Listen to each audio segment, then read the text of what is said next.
The last nail in the coffin. Life begins at 40. That's what they said. I never understood that statement until the day I talked to myself. You have let someone else drive your life for the last 13 years.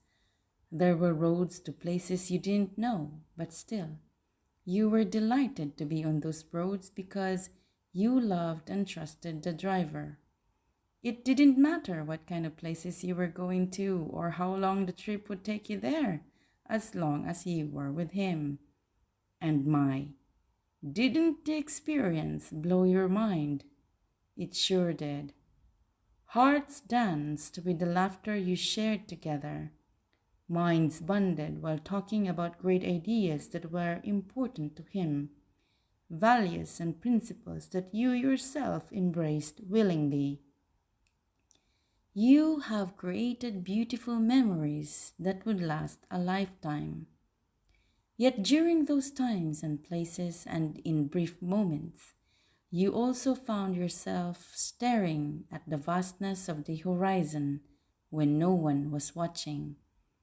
Only that your eyes were not searching for something. In fact, you weren't seeing anything. You were staring at a blank canvas. So you closed your eyes. You felt light. It seemed like a part of you was drifting.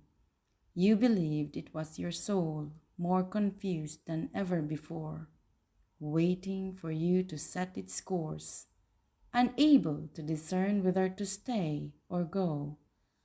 For a few seconds, you felt like a parakeet, so vibrant and colorful, but caged.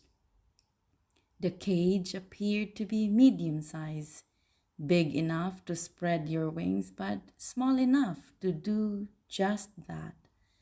You longed to flap them and flap them more, to know how it felt to have the wind beneath them, taking you to places you wanted to be.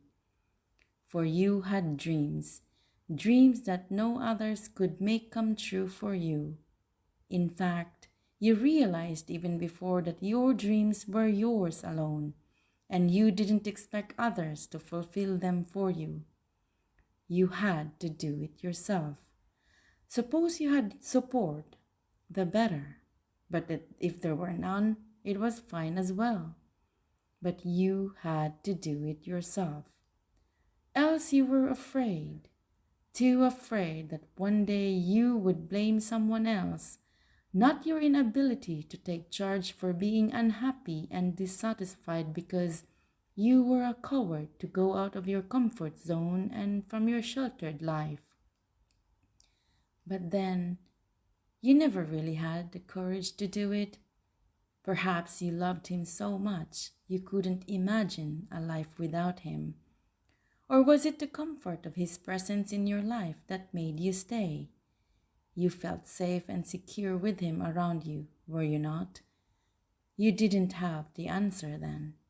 You were torn between materializing your dreams without him supporting you and you staying with him, loving him the way you only knew how, and letting your dreams remain as dreams.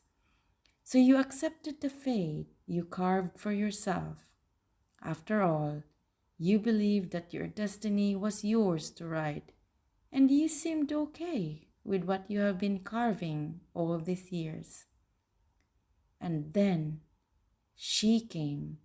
She showed you the other side of love, the side you only knew in theory, the side you thought would only remain as a theory. So it caught you off guard when you saw it right before your eyes. It made you uncomfortable when you had to experience it firsthand. It never occurred to you that you'd come face to face with it in your lifetime. Your first reaction was defense. You told him you don't like it, that the situation ripped you of your peace of mind. His response pierced your heart.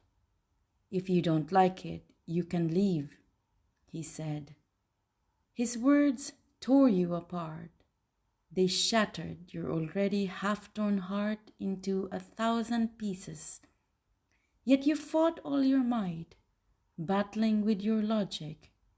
It is not wrong to love more than one person, is it? You knew the right answer. So you stayed and witnessed that love unfold before you. A year passed in a flip of a finger. You thought you were okay with it. You thought you have conquered that discomfort. You thought you had risen above society's norm. After all, love does that. You told yourself so convincingly. And you loved him.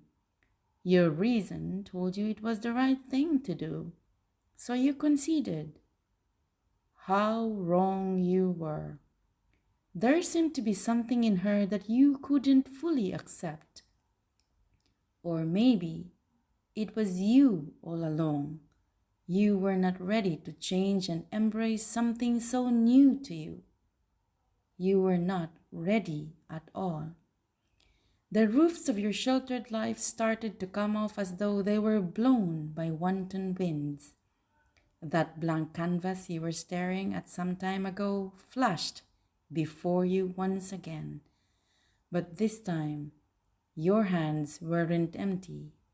On your right was a paintbrush, and on the other was a palette of colors.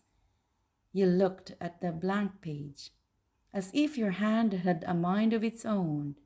It wrote 2 words, take charge. So you woke up one morning, decided, determined. It was time to take the keys and place your hands on the steering wheels, for life is way too short to leave the key to your happiness in someone else's hand. It was time to be no longer the passenger you thought yourself to be, but the driver of your own destiny.